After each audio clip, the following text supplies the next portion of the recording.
हालांकि के श्री भोलाराय नंदन जी उच्च विद्यालय प्रांगण में आयोजित चुनावी सभा के सम्मानित अध्यक्ष माले पार्टी के वरिष्ठ नेता श्री विश्वेश्वर यादव जी, संचालन कर रहे राष्ट्रीय जनता दल के जिला अध्यक्ष आदरणीय बैद्यनाथ सहनी जी, बैद्यनाथ चंद्रवंशी जी, मंच पर उपस्थित प्रदेश के प्रवक्ता आदरणीय श्री चित्ररंजन गगन जी, हम लोग के साथी और माननीय विधायक मखदूमपुर के तेज तर्रार नेता आदरणीय श्री सतीश दास जी, श्री देव कुमार चौरसिया जी, श्री अनिल चंद्र कुशवाहा जी, श्री अनिल महतो जी, श्री यहाँ के प्रधान महासचिव हमारे छोटे भाई श्री संजय कुमार राय जी, श्री मुकेश सिंह जी, श्री विजय सहनी जी, श्री अरविंद सहनी जी, श्री डॉक्टर पीके चौधरी जी, श्री शंकर यादव जी, श्री प्रमोद सिन्हा जी, श्री सुभाष निराला जी, श्रीमती आरती देवी जी और वो सभी साथी, कृष्णा जी, सभी साथी जिनका मैं नाम नहीं ले सका और इस अवसर पर यहाँ उपस्थित हैं। आज महागठबंधन यानी कि इंडिया गठबंधन की ओर से जनता के विश्वास पर और आप ही लोगों के बीच के उम्मीदवार बिहार के पूर्व मंत्री श्री शिवचंद्र राम जी को यहाँ उम्मीदवार बनाया गया है। वो धरती पुत्र जिसने जमीन पर हमेशा काम किया और तीन बार यहाँ की धरती को विधानसभा में रिप्रेजेंट किया। आपके बीच रात दिन मेहनत करने वाला नौजवान शिवचंद्र राम आपके बीच उम्मीदवार बनकर आए हैं और मेरा शिवचंद्र जी कई बार हम लोग साथ में मंत्री और विधायक रहे हैं। मैं कहना चाहता हूँ कि आज जो लड़ाई है हर 5 वर्षों के बाद आती है। 5 वर्ष पहले जब आए थे वो लोग तो उन लोगों ने कुछ वादे किए थे, उससे पहले जब आए थे तो भी वादे किए थे 15 लाख रुपया, 2 करोड़ रोजगार प्रतिवर्ष यानी कि 10 वर्षों में 20 करोड़ रोजगार और बिहार को विशेष राज्य का दर्जा, ये तमाम वादे किए गए थे। इन तमाम वादों को उन लोगों ने खुलेआम मंच पर प्रधानमंत्री से लेकर उनके तमाम मंत्रीगण आम आवाम के बीच वादा करते चले गए। आज गारंटी का पिटारा लेकर घूम रहे हैं। पहले उनसे पूछना चाहिए कि जो वादे किए गए थे उसके पूरे होने की क्या गारंटी।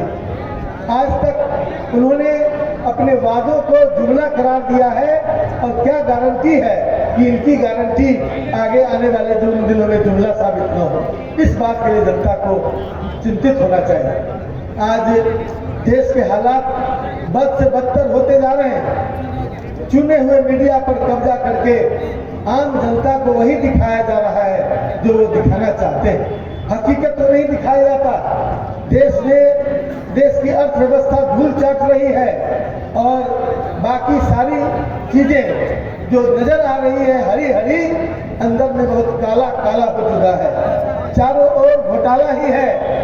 पर्दा खोलेंगे तो पता चलेगा कि व्यवस्था सड़ चुकी है, लेकिन बाहर पेंट करके जनता के सामने शाइनिंग इंडिया की तरह उसे लाने का प्रयास हो रहा है और फिर से 400 पार ऐसा लगता है कि नारा से ही साथ सरकार बन जाएगी।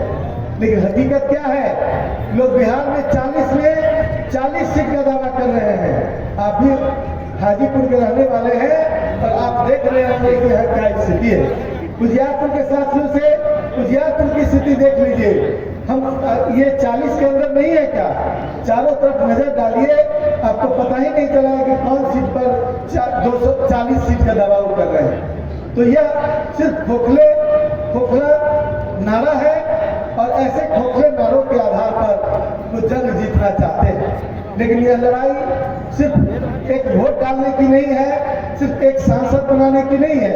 यह लड़ाई संविधान को बचाने की, जिस संविधान ने आम आदमी को नागरिक अधिकार दिया, आपको आरक्षण का अधिकार दिया, आपको अभिव्यक्ति का अधिकार दिया, आपको खुलकर बोलने का अधिकार दिया, आपको अपने बच्चों के भविष्य के लिए, भविष्य के निर्माण के लिए तमाम तरह की सुविधाएं दी।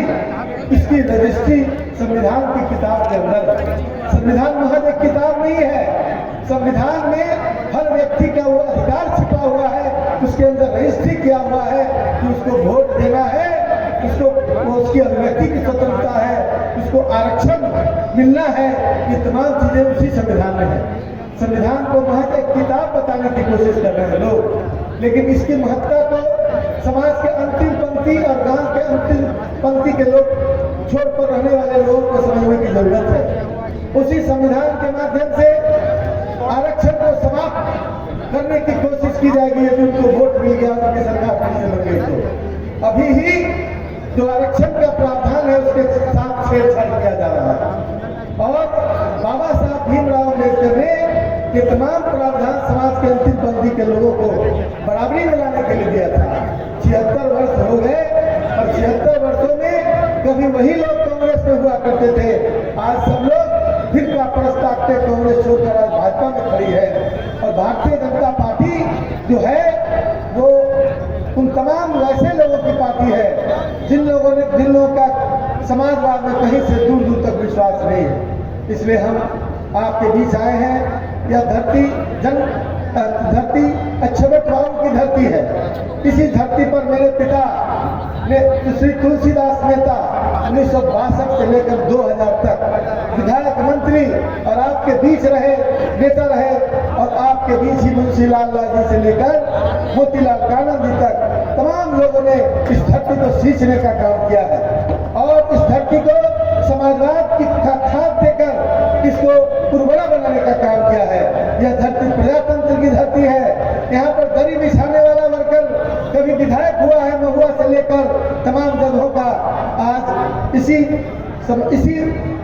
हाजीपुर की धरती पर जक्षवट बाबू और हमारे रामविलास पासवान जी को भी यहाँ से भारी बहुमत से जिताया गया था। रामविलास पासवान उस समय जनता पार्टी में थे और उन्हीं समाजवादी मूल्यों को लेकर चलते थे। लेकिन आज जो लोग सामने खड़े हैं, हमें पता नहीं कि उन्होंने कभी अपने पिताजी से कोई पाठ पढ़ा भी कि नहीं समाजवाद का। ऐसा लगता है कि उनको समाजवाद से दूर दूर तक कोई रिश्ता नहीं है। और हम साधुवाद देना चाहते हैं माननीय तेजस्वी प्रसाद यादव जी को, जिन्होंने इतनी कम उम्र में 17 महीने के शासनकाल में बिहार की जनता को वह दिखाने का काम किया कि उस उम्र में भी समाजवादी राजनीति का झंडा गाला जा सकता है। पूरे देश और दुनिया में इस बात का डंका बज गया कि 32 वर्ष का नौजवान 5 लाख सरकारी नौकरी बिहार के नौजवानों को दे गया। यह टेलर था और आने वाली जो सरकार होगी वह असली फिल्म होगी। लेकिन उस फिल्म की शुरुआत यहीं से शुरू होती है।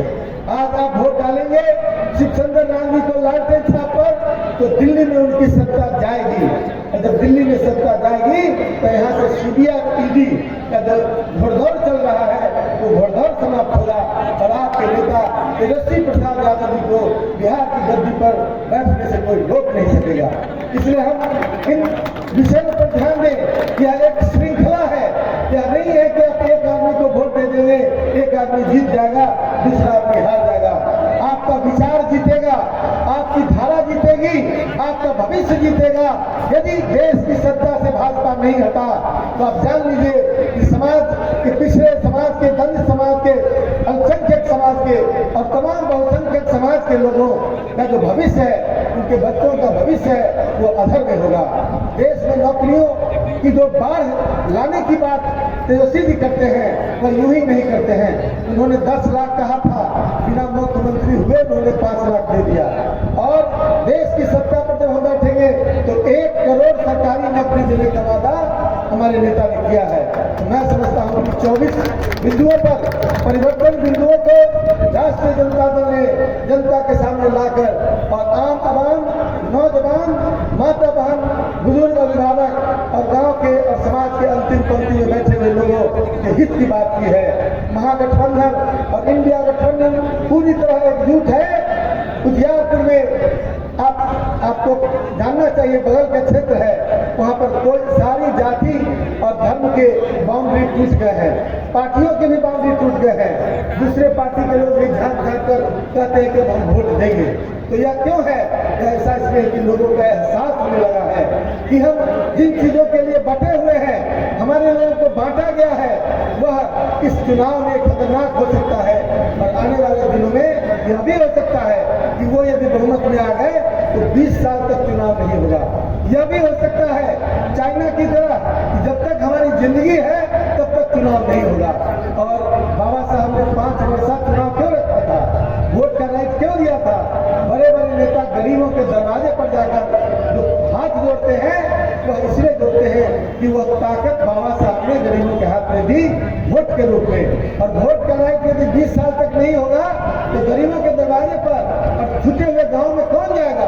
कोई नेता नहीं जाएगा, सब संसद में बैठकर अपना माल उड़ाएगा। इसलिए हम कहना चाह रहे हैं, इस व्यवस्था को यदि आप बरकरार रखना चाहते हैं, संसदीय व्यवस्था जो संविधान में दिया हुआ है, तो इस बात इन लोगों को पता करा दीजिए कि इनकी नहीं चलेगी, जनता की चलेगी, आम आवाम की चलेगी।